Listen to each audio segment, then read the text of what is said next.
Cinema hero Andhra Pradesh deputy CM Pawan Kalyan Telangana రాష్ట్రం గురించి తెలంగాణ ప్రజల్ని అగౌరవపరిచే విధంగా మాట్లాడటం అనేది చాలా బాధాకరం.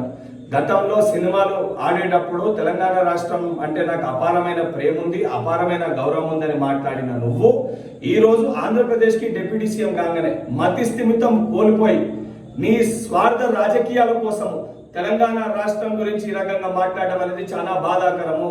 నువ్వు నిజంగా నీకు సిగ్గుంటే నువ్వు మాట్లాడిన మాటలకి కుటుంబ సమేతంగా తెలంగాణ రాష్ట్రాన్ని విడిచిపెట్టి వెళ్ళి ఆంధ్రప్రదేశ్లోనే ఉండు.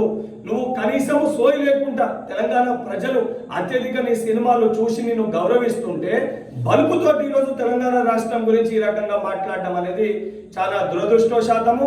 నువ్వు ఇదే రకంగా నీ వైఖరికి నువ్వు తెలంగాణ ప్రజలకి తెలంగాణ రాష్ట్రంలో ఉన్న ప్రతి ఒక్కరికి క్షమాపణ చెప్పకపోతే తెలంగాణ రాష్ట్రంలో నీ సినిమాలు ఆడనివ్వము. నువ్వు రేపు పొద్దున తెలంగాణ రాష్ట్రంలో తిరుగుతే నిన్ను పరిగెత్తించి తెలంగాణ రాష్ట్రంకి వెళ్ళి కూడా తెలంగాణ యువత తెలంగాణ ప్రజలు తరిమి కొట్టే పరిస్థితి ఏర్పడుతుందని చెప్పి పవన్ కళ్యాణ్ హెచ్చరిస్తున్నా.